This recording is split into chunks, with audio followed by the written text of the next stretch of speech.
Hello everyone and Namaste. My name is Ram Avnur and this is Astrology.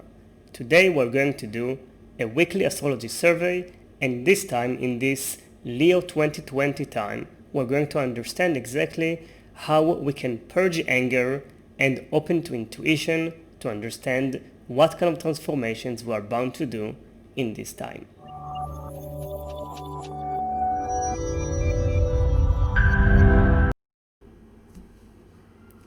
Hello everyone, Namaste again. So before we dive into this week's astrology, as always I will explain that these readings are generic, speculative readings to understand the global energies that is influencing us and opening certain opportunities for us for personal growth and work. However, this is not going to the resolution of the individual. It is not a personalized reading for each and every one of you. For that, you must have a private personal consultation comparing this horoscope with your own horoscope. So let's see what we have on the menu, as we say, this week. So the first thing that I want to talk about is the Sun being in Leo. Last week I spoke about the energy of the Sun and Leo being the energy of self-expression, the energy of connecting to your own creativity, and how this energy is being frustrated, blocked by the COVID situation, which is pretty obvious. We have lots of limitations, fear, anxiety, and we cannot be who we are meant to become. And if we're being flaccid and being victim, we can say, okay, this is what's going on, what can I do? I'm just going to surrender to this situation and not even try. However, the frustration is also showing us that the boundary is being crossed. The external situation is too oppressive, too depressing, too frustrating for the Leo energy, because the Leo energy is the one that says, wait a minute, I don't care about the external situation, I'm going to lead by example, I'm going to be myself, and I'm going to transform myself and the external situation. So the conflict between the COVID planets right here, Jupiter, Saturn and Pluto retrograding in an opposition with the Sun. When the Sun is in Leo, it's like saying enough is enough. My Leo energy cannot sustain it anymore. I have to express myself. I have to be myself. So I explained that the frustration that you feel right now and the areas within which this frustration is happening is a lesson. It's a signal where you must take action right now. So for example, if your living condition has been too much, it's a good time to change it. But that's just an example.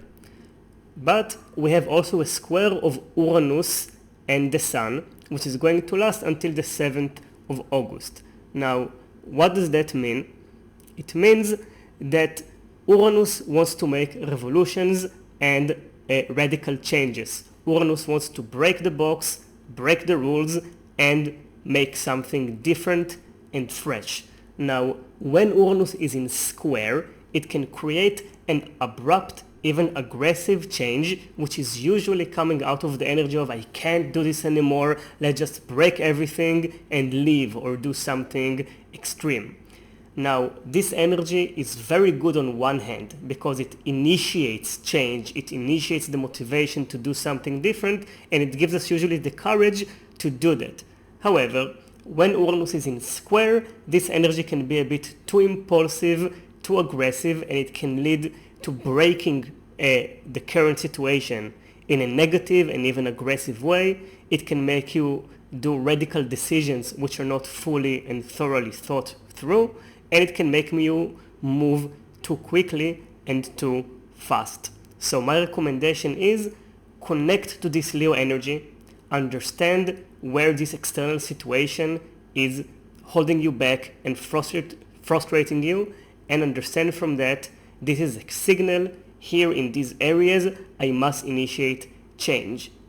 And then draw the courage and ambition from Uranus to make a radical change, but resist the temptation to do it abruptly, impulsively, and aggressively. So create a plan which makes sense, postpone your schedule a bit, and even if you have a swift schedule of changes, make sure talk with your family members, talk with your friends, talk with people you trust, just to make sure you have a good, stable, and solid plan to make sure you're not just running away from a situation you don't like into a situation which might not be thoroughly thought through. So, aggressive changes, breaking stuff in a violent way, doing things too impulsively and quickly, and making changes without a clear idea on what am I going to build instead of it. These are the symptoms of a bad Uranus. If you can resist those negative aspects, it is still a very positive inspiration for change and transformation. Having said that, as I said in the intro, we are having also a purging of the fiery energy. We have the dark moon, Lilith, and Mars in Aries, which is all about fire and anger and also impulsiveness and fast moving through life. And these two energies are right now in a T-square. A T-square is an opportunity to purge, to meet our shadow, to meet our darkness in the most raw and powerful way. And right now, it is coming from the energy of the fire element, the third chakra, and the energy of repression and unresolved past traumas. That is why it is very likely that you would be more edgy and more snappy than usual, but this time it is about very deep and probably repressed energies which are coming to surface. So my recommendation is, of course, avoid going into aggressive and impulsive arguments with the people around you. Rather, see what wound is being activated. When the dark moon is involved, it is a time and a calling to do deep personal work. However, be careful, because when you deal with energies of the nature of the dark moon, we are rising very painful and probably very well repressed patterns and traumas for the past.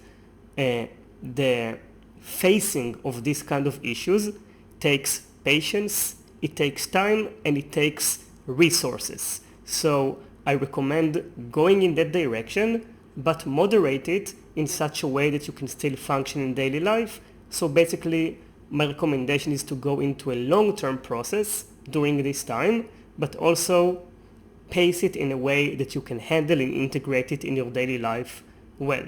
Of course, there can be a bit of roller coaster here and then, which is fine, but just avoid having it too much, because when we have a T-square, the things can come up quite intensively.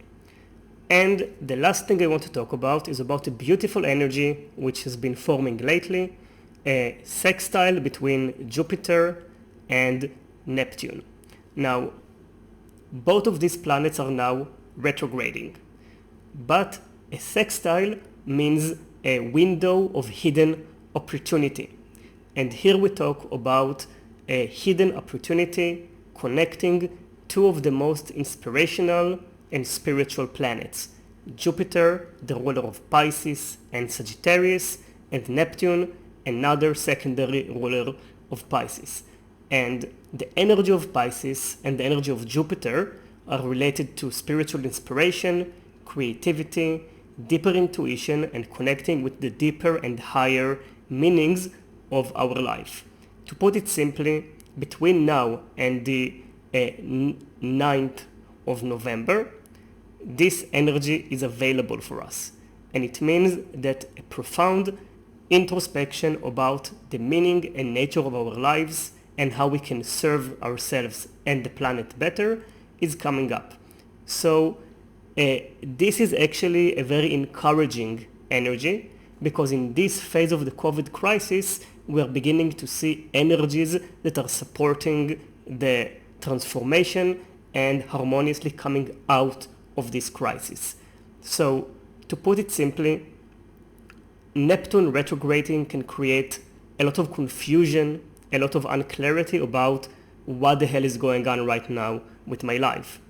And Jupiter retrograding can create a feeling of lack of opportunities, lack of creativity, and also a feeling of being contained, being a bit claustrophobic, because the normal energy of Jupiter is opportunities, success, and expansion.